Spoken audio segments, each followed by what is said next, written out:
नमस्कार, मैं हूं आपके साथ यूभी चौधरी और आप देख रहे हैं श्री न्यूज। यूपी सरकार ने 8 लाख करोड़ से ज्यादा का बजट पेश किया।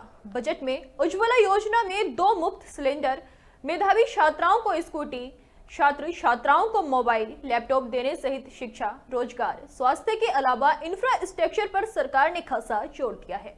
वित्त मंत्री सुरेश खन्ना द्वारा पेश किए गए बजट पर राजनीतिक दलों ने अपनी अपनी प्रतिक्रियाएं दी। हमारी सहयोगी प्रज्ञा पांडे ने लखनऊ में भाजपा, सपा, कांग्रेस सहित कई राजनीतिक दलों से बजट पर खास बातचीत की। आइए डालते हैं एक नजर। नमस्कार, मैं प्रज्ञा पांडे और आप देख रहे हैं श्री न्यूज़। इस वक्त हमारे साथ भाजपा प्रवक्ता संजय चौधरी जी मौजूद हैं। सर, आज बजट पेश हुआ है, क्या कहना है आप पर? देखिए, उत्तर प्रदेश की बढ़ती हुई आर्थिक प्रगति का आज का बजट एक बहुत बड़ा बूस्टर है। जैसे कि बजट में है कि यूपी इन्वेस्ट का डेस्टिनेशन बने और देश का ग्रोथ इंजन बने, इसके लिए बहुत ही अच्छा बजट है। पिछले वित्तीय वर्ष की तुलना में लगभग 9% की इसमें बढ़त है और इंफ्रास्ट्रक्चर पर 22% का इसमें जो एलोकेशन है वो ये बताता है कि ये जो इंफ्रास्ट्रक्चर पर जब भी कोई राज्य ज़्यादा पैसा खर्च करता है तो वो ग्रोथ तो देते ही देता है, साथ में रोजगार की बहुत सारी संभावनाओं को प्रकट करता है। सारे क्षेत्रों को अपने आप में समेटकर एक समेकित बजट है। निश्चित रूप से इस बजट से उत्तर प्रदेश की विकास को और गति मिलेगी। महिलाओं को, उद्यमियों को, कृषकों के लिए विशेष योजनाएं हैं और ये बजट निश्चित रूप से उत्तर प्रदेश के ग्रोथ को बूस्ट करने वाला साबित होगा। सर, अखिलेश यादव को बजट को लेकर कहीं ना कहीं उनकी मैं कह सकती हूँ कि शिकायतें हैं। उनका कहना है कि ये जो बजट है इस बहुत बड़ा ढोल है, सिर्फ आवाज़ है और कुछ नहीं है। देखिए, उत्तर प्रदेश के पूर्व मुख्यमंत्री अखिलेश यादव जी के समय से आज उत्तर प्रदेश का बजट जस्ट डबल हो चुका है।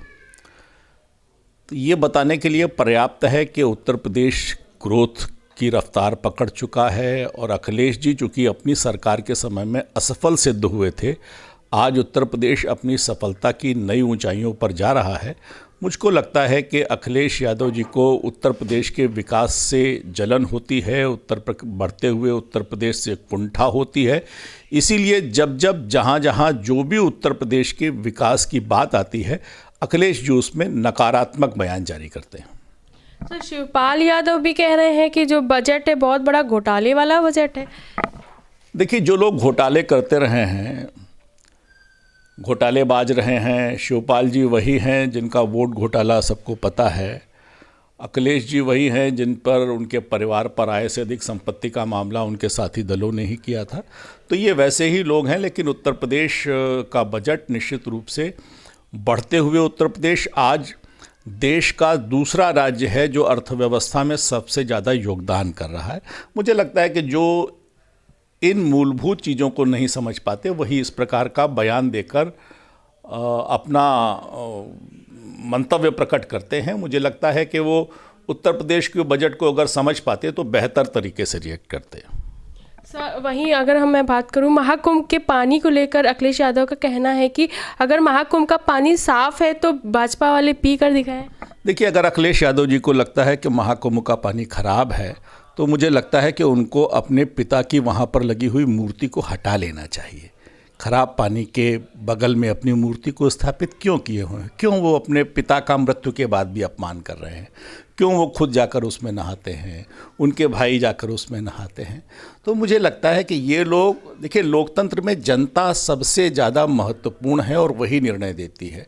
और उत्तर प्रदेश ही नहीं, देश की जनता ने वहाँ पर पहुँचकर दिखाया है कि वो वहाँ पर विश्वास कर रही है, उसकी वो आस्था है। और मुझे लगता है कि आस्था जनता के तर्क से बड़ी होती है। अखिलेश यादव जी वही हैं जो राम पर आरोप लगाते थे, जो राम भक्तों पर आरोप लगाते थे, जो राम मंदिर का विरोध करते थे, राम की पर लिखी हुई रामचरितमानस का विरोध करते थे, अयोध्या की 84 कोसी परिक्रमा का विरोध करते थे। तो ये वही हैं जो सनातन संस्कृति, सनातन परंपरा, सनातन विश्वास, सनातन आस्था के पर्वों का विरोध करते हैं और उसी रस्म को ये निभा रहे हैं। सर, उर्दू भाषा को लेकर घमासान चल रहा है। कह रहे हैं योगी जी खुद अपने भाषण में उर्दू शब्द इतने यूज़ कर रहे हैं।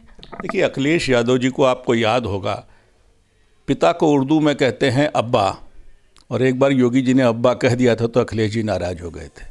तो ये अखिलेश जी का व्यक्तित्व बताता है कि अगर उर्दू में कोई शब्द कह दिया जाए तो उन्हें खुद मिर्ची लगती है। तो मुझे लगता है कि अखिलेश जी को उत्तर प्रदेश की विधानसभा में एक बहुत बेहतर काम हुआ है कि क्षेत्रीय भाषाओं को यहाँ पर सम्मिलित किया गया है और लोग उसमें बोल रहे हैं। उत्तर प्रदेश की जो विविधता है वो और अच्छी तरह से एकाकित रूप से आज आधिकारिक रूप से यहाँ पर प्रकट हुई है। उत्तर प्रदेश के बढ़ते हुए विकास को और नवाचार के लिए अखिलेश जी को सिर झुकाना चाहिए। इस वक्त हमारे साथ कांग्रेस प्रवक्ता मनीष जी मौजूद हैं। सर, आज भाजपा सरकार ने बजट पेश किया है, कैसे देखते हैं आप इसको? बजट किसी ज़माने में एक बहुत ही महत्वपूर्ण डॉक्यूमेंट हुआ करता था, जिसमें पूरे साल की नीतियों के बारे में बताया जाता था कि कैसे पैसा आएगा, कैसे खर्च किया जाएगा। भाजपा सरकार आने के बाद ख़ास तौर से केंद्र में और स्टेट में दोनों में एक झूठ का डॉक्यूमेंट बनकर रह गया है, जिसमें हर साल नए नए झूठ परोसे जाते हैं, नई नई बातें की जाती हैं, लेकिन कभी वो पूरी नहीं होती हैं। जैसे अगर इनका बजट डॉक्यूमेंट पढ़ना शुरू करिए, जो बजट स्पीच है, तो उसके शुरुआत में ही आपको एक झूठ मिल जाएगा, जहाँ पर ये लिखते हैं कि साहब हमने जो डेट है यानी कर्ज है स्टेट पर, उसको हमने कंट्रोल कर लिया है। जबकि जो कैग है वो अपनी रिपोर्ट में कहती है कि उत्तर प्रदेश में कर्ज की हालत ख़राब होती जा रही है। तो पहला झूठ आपको वहीं पकड़ में आ जाएगा। इसी तरीके से पन्ना दर पन्ना जब आप बजट स्पीच पलटते जाएंगे तो आपको ये समझ में आएगा कि इस बजट को सिर्फ एक झूठ का पुलिंदा बना दिया गया। आप कहेंगे कि साहब हमने रोज़गार दिया, इंटरनेशनल लेबर ऑर्गेनाइजेशन कहेगा कि उत्तर प्रदेश में रोज़गार की हालत ख़राब है। आप कहेंगे साहब हमने फसल बीमा में लोगों को बीमा दे दिया, बीमे के पैसे दे दिया, किसान कहते हैं बीमा का पैसा नहीं मिला। आप कहेंगे कि साहब हमने फ्री में बिजली दे दी, किसान कहेंगे हमको फ्री में बिजली नहीं मिली। आप कहेंगे साहब अब 3 साल से 3 साल के बजटों में आप चिल्ला रहे हैं कि साहब आपको हम जो आपका ट्यूबवेल है उसको हम सोलर से कर देंगे, अभी तक नहीं हुआ। तो ये जो इनकी नीयत में बेईमानी है उसका डॉक्यूमेंट बन के रह गया ये बजट। कोई ये सवाल नहीं उठाता कि पिछले बजट में जो आपने वादे किए थे क्या इस बजट में आपने पूरे कर दिए? नहीं। क्यों? क्योंकि आप उन स्कीमों पर, जिन स्कीमों को आप लॉन्च करते हैं उन्हें बंद कर देते हैं, फिर आप नई स्कीमें ले आते हैं। मतलब आपका कहने का मतलब है सरकार जो स्कीमें लॉन्च करती है उनको बंद कर देती है, उन पर बात ही नहीं करती, बंद नहीं करती, उन्हें बात ही नहीं करती, फिर नई स्कीमें ले आती है। और आंकड़े दर आंकड़े आप झूठ पे बोलते रहे। मैंने एक एग्जाम्पल आपको दे दिया डेट का। वहीं देखा जाए तो जो सरकार है महिलाओं को स्कूटी दे रही है और इंफ्रास्ट्रक्चर पर कड़ी बात हो रही है, उसको कैसे देख रहे हैं? इंफ्रास्ट्रक्चर तो एक काम करते हैं कि अभी यहाँ से चलते हैं, हम लोग लखनऊ राजधानी में हैं, यहाँ से चलते हैं और लखनऊ की सड़कों को देख लेते हैं। मेन सड़कों को छोड़कर सारी सड़कों में गड्ढे हैं या गड्ढों में सड़कें हैं। लखनऊ की बात कर रहा हूँ मैं, बलिया, गाजीपुर, जौनपुर की तो बात ही नहीं कर रहा, लखनऊ की बात कर रहा हूँ। कौन सा इंफ्रास्ट्रक्चर, काहे का इंफ्रास्ट्रक्चर? इस लखनऊ, इस उत्तर प्रदेश में 100 पुल पिछले कई सालों से अधूरे पड़े हुए हैं, जिसकी वजह से बरेली में 3 लड़के आधे अधूरे पुल से गिरकर मर गए। उसकी जिम्मेदारी कौन लेगा? काहे का इंफ्रास्ट्रक्चर? तो सब झूठ का पुलिंदा है और कुछ नहीं। किसानों को लेकर भी मद्देनजर एक अच्छा सा बजट इन लोग ने निकाला है, क्या संतुष्ट नहीं है आप लोग? क्या निकाला है बजट? आप आय दुगनी करने की बात करते थे।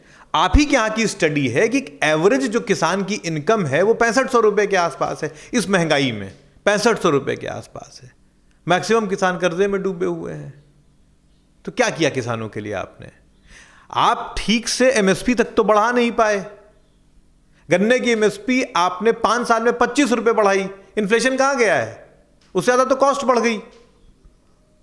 डीएपी ब्लैक में बिका, यानी किसान जो खाद चाहिए वो ब्लैक में खरीद रहा है। और जब बुआई का सीजन खत्म हो गया तो आपने कहा बहुत सारी डीएपी हमारे पास रखे रही अपने पास, जब जरूरत थी तब वो ब्लैक में खरीद रहा था। वही सुरेश खन्ना का कहना है कि लोग ख्वाब दिखाते हैं लेकिन योगी जी जो हैं वो ख्वाब पूरे कर देते हैं। हाँ, पूरे ख्वाब पूरे करते हैं, ब्लैक में खरीदवाते हैं डीएपी, लड़के लाठी खाते हैं, रोजगार मिलता नहीं है, पर्चे सारे लीक हो जाते हैं। देखिए, बात सिर्फ इतनी सी है कि अगर हमें झूठ बोलने पर हम उतारू हो जाएंगे तो हम कुछ भी कहेंगे। तो वही इस सरकार के साथ हो रहा। मैंने कहा ये बजट का जो डॉक्यूमेंट है वो झूठ का पुलिंदा बनकर रह गया है और कुछ नहीं। वहीं सपा भी नाराज़ है, कह रही है जो बजट है सिर्फ ढोल है, बड़ा बड़ा बजती है, इसके अंदर कुछ नहीं है। कुंभ आपके सामने है। जिस तरह की अव्यवस्था वहाँ पर है, 7,000 करोड़ रुपया एलोकेट किया गया था। किस पे खर्च किया पैसा आपने? सिर्फ प्रचार पे, सिर्फ प्रचार पे, सिर्फ प्रचार पे। 400 रुपये की दाल फ्राई मिल रही है लोगों को, ठीक है ना। और जिस तरह की भगदड़ वहाँ मच रही, कोई व्यवस्था नहीं है, पैसा गया कहाँ? तो मेरे कहने का मतलब ये है कि ये सरकार प्रशासनिक तौर पर पूरी तरीके से फेल कर चुकी है। बजट सिर्फ अपने आप को छुपाने के लिए एक डॉक्यूमेंट देती है जिसमें तमाम झूठ परोसती है, और साल दर साल यही काम करती है। सच कुछ नहीं है इसमें। अगर आप इंफ्रास्ट्रक्चर की बात कर लें, आप एम्प्लॉयमेंट की बात कर लें, आप महिला रोजगार की बात कर लें, तो सच कुछ भी नहीं है, सब झूठ है। आखिर सरकार क्यों बार बार प्रदेश के लोगों को गुमराह करने का काम कर रही है? पिछला बजट 52 से 54% खर्च कर पाए, और इस बार फिर से संख्या बढ़ाने में पूरा ध्यान सरकार ने केंद्रित रखा। इस बजट से प्रदेश के किसानों को, युवाओं को, महिलाओं को, आम आदमी को, सभी को निराशा हाथ लगी है। छोटे व्यापारियों के लिए कोई इंतजाम नहीं है। किसानों को बड़ी उम्मीदें थी कि सरकार उनकी सहायता के लिए कोई विशेष कोष का इंतजाम इस बजट में करेगी, लेकिन कुछ भी नहीं। अगर वाकई में भाजपा की योगी आदित्यनाथ सरकार इस प्रदेश के विकास के लिए गंभीर है, तो ये बताए कि प्रदेश में आउटसोर्सिंग कर्मचारियों को स्थायी करने की क्या नीति है उनके पास। प्रदेश में शिक्षकों की कमी है, कर्मचारियों की कमी है, विकास अवरुद्ध है, लेकिन सरकार का पूरा ध्यान बजट को इवेंट बनाने में है। जिस तरीके से उन्होंने महाकुंभ को इवेंट बनाया, उसका भी बजट बढ़ाया था, क्या हश्र हुआ, भगदड़ मची, हजारों लोगों की जान चली गई। ऐसे ही प्रदेश में अव्यवस्थाएं, बेरोजगारी, महंगाई चरम पर है। सच्चाई यह है कि इस बजट का आकार बढ़ने से अफसरशाही मौज में है, वो भ्रष्टाचार कर रहे हैं, मौज काट रहे हैं, और सरकार प्रदेशवासियों को गुमराह कर रही है। झूठ बोलने के लिए, गुमराह करने के लिए प्रदेशवासियों, भाजपा सरकार माफी मांगे। इस वक्त हमारे साथ आरएलडी से राष्ट्रीय प्रवक्ता अनिल दुबे मौजूद हैं। सर, आज इतना बड़ा बजट पेश हुआ है, 8 लाख करोड़ के ऊपर का बजट पेश हुआ है, कैसे देखते हैं आप? देखिए, उत्तर प्रदेश सरकार ने जो बजट प्रस्तुत किया है, ये बहुत ही, इसमें सभी वर्गों का ध्यान रखा गया है। नौजवानों के लिए, महिलाओं के लिए, किसानों के लिए विशेष व्यवस्थाएं की गई हैं, और बहुत अच्छा बजट है, समावेशी है। इससे सभी वर्गों का कल्याण होगा। उत्तर प्रदेश इस बजट से ऐसा लगता है कि उत्तर प्रदेश के मुख्यमंत्री माननीय योगी आदित्यनाथ जी, वित्त मंत्री माननीय सुरेश खन्ना जी उत्तर प्रदेश को विकास के रास्ते पर जो है और आगे ले जाना चाहते हैं। इससे सभी वर्गों में खुशहाली आएगी, और उत्तर प्रदेश सरकार की लोकप्रियता इस बजट के बाद लोगों में और बढ़ेगी। लोगों का विश्वास बढ़ा है कि सरकार उनके हितों के लिए काम कर रही है। और सबसे बड़ी बात यह है कि 12.5 लाख नौजवानों को कौशल विकास की ट्रेनिंग देने के लिए भी इसमें प्राविधान किया गया है। तो इसलिए नौजवानों में, किसानों में, सभी वर्गों में उत्साह है, और इस बजट से उत्तर प्रदेश जो है विकास की तरफ अग्रसर होगा। सर, अखिलेश यादव कह रहे हैं कि जो बजट है ये सिर्फ एक बड़ा ढोल है, सिर्फ बजता जा रहा है, अंदर कुछ नहीं है। नहीं, ये देखिए, विपक्ष को तो ये कहना ही, उनको तो ये कहना ही है, उनको तो हर चीज़ में आलोचना उनको करनी है। लेकिन मैं नहीं समझता कि केवल राजनीति में आलोचना ही की जाती है। अगर कोई अच्छी चीज़ है तो उसकी तारीफ भी की जानी चाहिए। और उत्तर प्रदेश सरकार ने अच्छा बजट प्रस्तुत किया है, और वो उसकी आलोचना कर रहे हैं, तो विपक्ष का काम है आलोचना करना। और हमारी जो एनडीए की सरकार है, आलोचना से भी सबक लेने का काम करती है। निंदक रेड़े राखे, आंगन कुटी चवाए। तो हम उन्होंने जो भी चीज़ें की हैं, अगर हमें कोई, हमारे बजट में कोई कमी नहीं है, लेकिन उनकी जो है, उनकी आलोचनाओं का भी हम स्वागत करते हैं। सर, सुरेश खन्ना जी ने कहा है कि योगी जी ने ख्वाब पूरा किया है, और जो लोग हैं वो खाली ख्वाब दिखाया करते थे। इसको कैसे देखते हैं? नहीं, लोगों ने तो जो है जनता के साथ छल करने का काम किया, वादे कुछ किए, लेकिन उन वादों को पूरा नहीं किया। लेकिन एनडीए की सरकार जो भी वादा देश की जनता से, उत्तर प्रदेश की जनता से कर रही है, उन वादों को पूरा करने का काम कर रही है। इसीलिए जो है उत्तर प्रदेश की सरकार में, एनडीए की सरकार में लोगों का विश्वास बढ़ा है, और निरंतर बढ़ता चला जा रहा है। यही कारण है कि उपचुनाव जितने भी हुए, इन उपचुनाव में सरकार की लोकप्रियता जो है प्रमाणित हुई है। सभी सीटों पर एनडीए के लोग बहुतायत जीते हैं। सर, अगर मैं भाषा की बात करूं, उर्दू भाषा को लेकर एक घमासान चल रहा है, इसको कैसे देख रहे हैं? नहीं, घमासान जो लोग कर रहे हैं वो अपना, उनका काम है। सरकार अपना काम कर रही है। सरकार जो है किसी को, मैंने कहा ना कि कोई भी व्यक्ति किसी चीज़ की आलोचना करने का उसका अधिकार है, वो अपना आलोचना करती रहे। सर, महाकुंभ के पानी को अखिलेश यादव कह रहे हैं कि अगर महाकुंभ का पानी साफ है तो भाजपा वाले पीकर दिखाएं, इसको कैसे देखते हैं? नहीं, उसमें कौन सा सभी लोग आचमन कर रहे हैं, उसी में नहा रहे हैं। हमने खुद वहीं पे नहाया, आचमन किया, पानी तो साफ है ही है। अब वो जाकी रही भावना जैसी हरि मूरत देखी तिन तैसी। वहाँ तो गंगा जी, गंगा यमुना त्रिवेणी के संगम पर लोग स्नान कर रहे हैं। करोड़ों लोग आकर के स्नान करके चले गए। सभी लोग जल, वहाँ का पवित्र जल अपने घरों को ले जा रहे हैं और वहाँ पर लोग आचमन कर रहे हैं। तो उसमें अब मैंने कहा ना कि राजनीति केवल सिर्फ इस बात के लिए वो लोग कर रहे हैं, सिर्फ हमें आलोचना करनी है, तो वो अपना करते रहें। हम उन आलोचनाओं से भी हम सीखने की बात करते हैं। उससे हमें कोई कमियां होंगी तो उसमें और सुधार करेंगे। लेकिन हमने ये कुंभ सरकार का कुंभ नहीं है, ये एनडीए सरकार का कुंभ नहीं है। ये जो है धर्माचार्यों से, ये आज से नहीं है, आदिकाल से जो है कुंभ होता चला रहा। ये पहली बार इस सरकार ने इतने बड़े पैमाने पर व्यवस्था करने का काम किया है। एनडीए की सरकार ने लोगों का स्वागत किया है। इतने 50 करोड़ से ज़्यादा लोग आए और सरकार ने सबकी व्यवस्था की है। एक जगह 500 लोगों की बारात अगर पहुंच जाती है तो वहाँ पर गंदगी फैल जाती है। इतने करोड़ों लोग वहाँ पर आके स्नान करके चले गए, सब कुछ साफ सुथरा है। तो इसकी तारीफ भी विपक्ष को करनी चाहिए। लेकिन अब विपक्ष को सिर्फ राजनीति करनी है तो करें। इस समय हमारे साथ जितेंद्र मिर्ज़ापुरी नेशनल शायर मौजूद है। तो पहले उनसे जान लेते हैं कि बजट आया है, 8 लाख करोड़ के ऊपर का बजट आया है, कैसे देखते हैं? देखिए, आप जो कह रही हैं कि दिल से कहे जितेंद्र मिर्ज़ापुरी कवि, नेशनल सोच शायर, फायर होने वाला कवि, और बस झूठ ना रहे सबके दिलों में रहे सच्चाई की छवि। कहना है कि ये तो है झूठ मूठ का बरगलाने वाला बीजेपी का होड़, और जनता के फायदे में नहीं, लगभग 8 लाख बजट का ये करोड़। और तब कहना है, अभी अखिलेश जी ने कहा वही बात, मैं तो करंट शायर हूँ, कि बजट नहीं, ये तो ढोल है, जनता के हित में कुछ नहीं, जनता के हित में कुछ नहीं, अंदर से बहुत पोल है। बहुत सारी बातें हैं, गुफ्तगू है। मैं तो कहना है, अखिलेश भैया से कह रहा हूँ कि पार होगी ज़रूर 2027 में पीडीए और सपा की नैया, और सच में आपके अंदर सच्चाई है।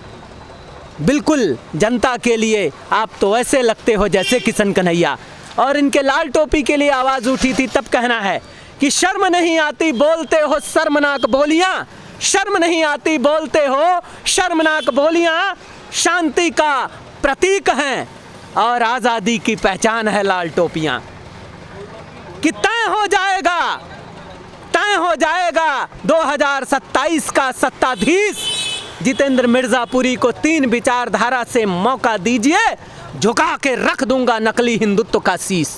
और ताज़ा मैटर है जैसा अभी चल रहा है महाकुंभ। हाँ, महाकुंभ के बारे में बताइए। कह रहे हैं कि आपके नेता अखिलेश यादव कह रहे हैं महाकुंभ का पानी दूषित है, योगी जी पी कर दिखाए। बिल्कुल सही है, वही तो मैं पूछ रहा हूँ।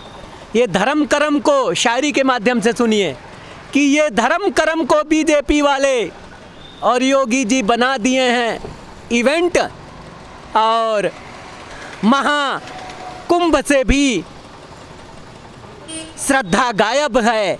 आए बदबू वाला सेंट, आए बदबू वाला सेंट, बदबू वाला सेंट हो गया। तब कहना है कि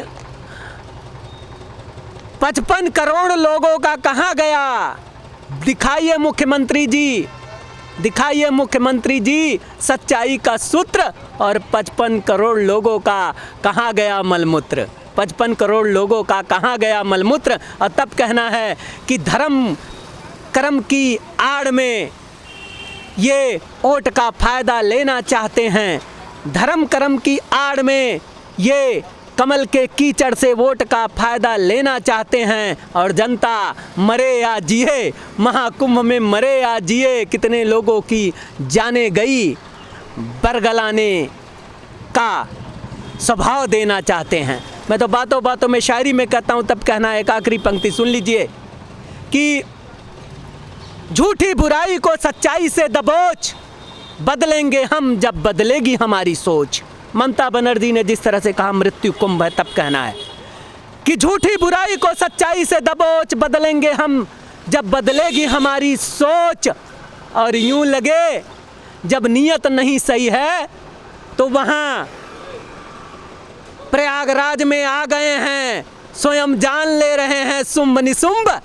और महाकुंभ कैसे कहा जाए, वो तो हो गया है मृत्यु कुंभ। और तब कहना है 4 पंक्ति और सुन लें योगी जी कि मन के आईने में खुद को आंक लो बंदों, जीवन का हाल सुधर जाएगा। दिल से, दिल में सच्चाई से झांक लो, महाकुंभ में आए हुए लोगों, जीवन का रंग निखर जाएगा। फिर हासिल होगी हमें महारत, हासिल होगी तुम्हें महारत।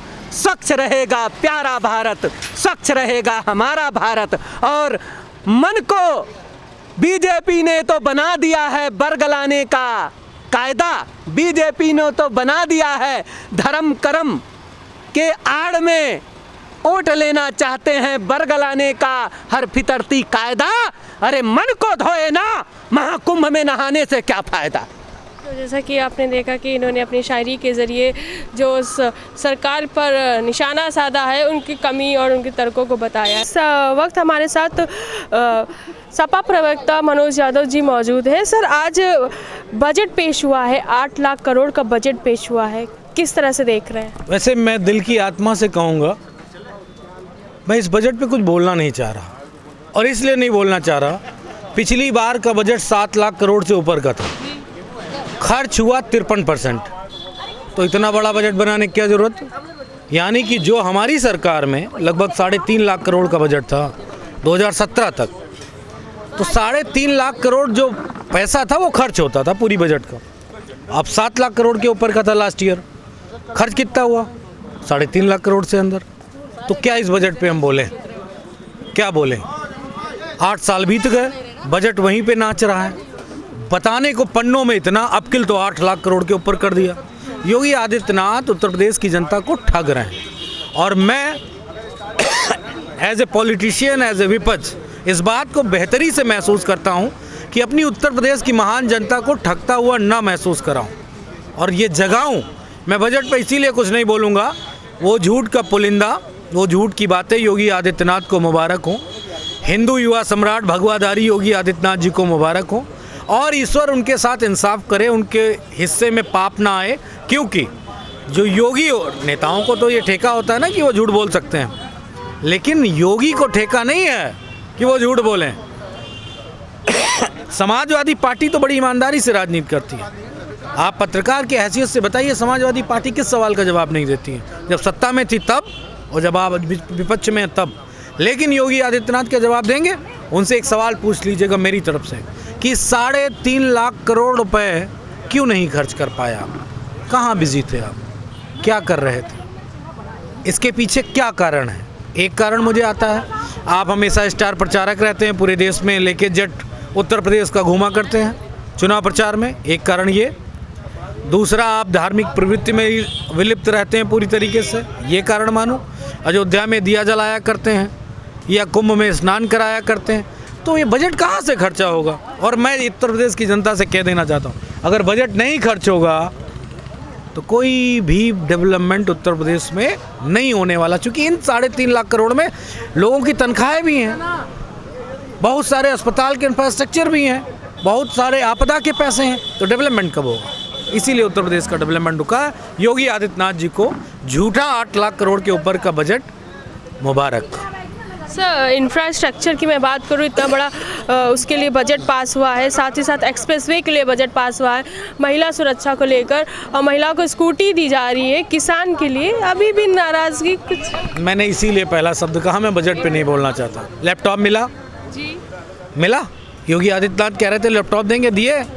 मोदी जी कह रहे थे 15 लाख देंगे, दिए। 2 करोड़ रोजगार देंगे, नौकरी देंगे, दिए। काला धन आएगा, दिए। क्या बता दूं मैं। उत्तर प्रदेश में कहा था कि लगभग कितना आया था वो, जब इन्वेस्टमेंट समिट मीट हुआ था, कितने लाख करोड़ रुपए आया था उत्तर प्रदेश में। वो कहाँ है? कहाँ है? किस नौजवान को नौकरी काम मिल गया? कहाँ फैक्ट्री लग गई? तो ये झूठ बोला जा रहा है, और समाजवादी पार्टी झूठों पे क्या जवाब दे। हम एक बात कहते हैं अंतिम अपनी, अगर योगी आदित्यनाथ कसम खाएं भगवान राम की, तब हम उनके सवाल का जवाब देंगे।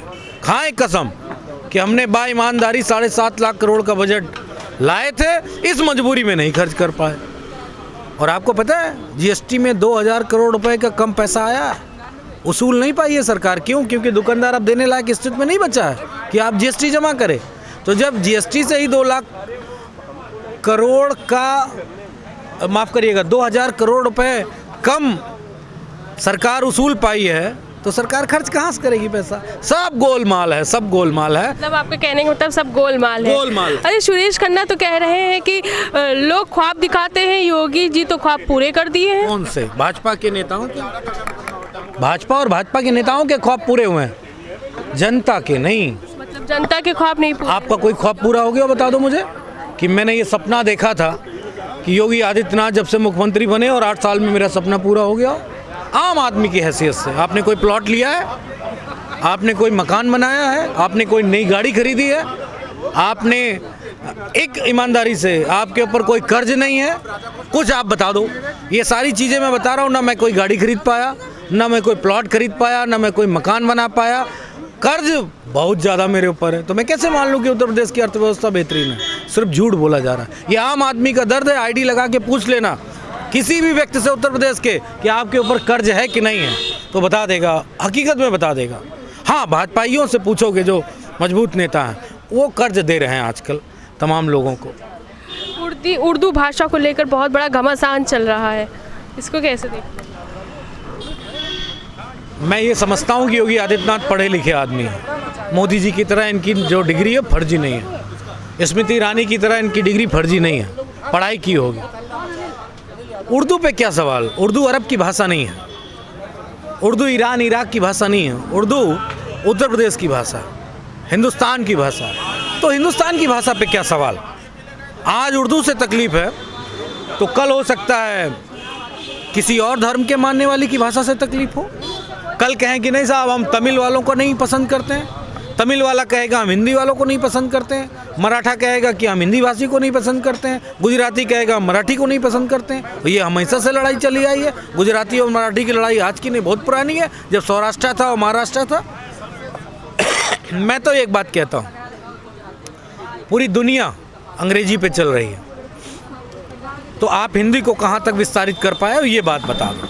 अगर आप कर पाए हो विश्वगुरु बन के तो आप बताओ। अन्यथा मैं यही कहूँगा कि जो विरासत है, पूरी दुनिया में उर्दू नहीं बोली जाती है, बहुत कम लोग बोलते हैं उर्दू, और ख़ासकर हिंदुस्तान की और पाकिस्तान की तहज़ीब में ही उर्दू का इस्तेमाल है।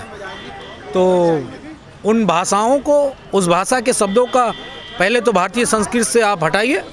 खबर, जाहिल, पता नहीं कितने बेअंदाज जो शब्द बोलोगे उर्दू का निकल के आएगा। तो योगी आदित्यनाथ एक दिन उनसे कह दीजिएगा सदन में शुद्ध हिंदी में अपना एक भाषण दें या शुद्ध भोजपुरी में दें, तब वो बताएं कि अब हम हिंदी या उर्दू को अडॉप्ट नहीं करेंगे, तब तो मैं मान सकता हूँ। अन्यथा योगी आदित्यनाथ जी को मैं प्रणाम करता हूँ। ईश्वर आपका समय 1.5 साल जल्दी पूरा करे और आप विदा होके मठ में जाओ। मेरा आखिरी सवाल, महाकुंभ के पानी को लेकर एक जंग छिड़ी है। योगी जी कह रहे हैं महाकुंभ का पानी साफ है, अखिलेश यादव कह रहे हैं कि अगर साफ है तो पीकर दिखाएं पानी। बिल्कुल सत्य है, और आप लोगों को लिटमस टेस्ट करना चाहिए। जाइए, अबकिल जाएं जब कुंभ, तो पानी लीजिए, कभी इसको पीजिए। मैं तो अब डिबेट में जाऊंगा तो गोबर लेके जाऊंगा, गोबर और गौमूत्र दोनों लेके जाऊंगा, और भाजपाइयों को पिलाऊंगा कि लो पियो। वो तो गोबर और गौमूत्र, गोबर खा लेते हैं, गौमूत्र पी लेते हैं, तो वो गंगा जल पीने का वो भी पी लेंगे, इसमें कौन सी बड़ी बात है? मुझे ऐसा लगता है। तो कम से कम गंगा जल योगी आदित्यनाथ को पी के दिखाना चाहिए, तब बताना चाहिए कि गंगा कितनी साफ है। ये रही हमारी कुछ खास बातचीत। मैं प्रज्ञा पांडे, कैमरामैन अजय के साथ, श्री न्यूज़ लखनऊ।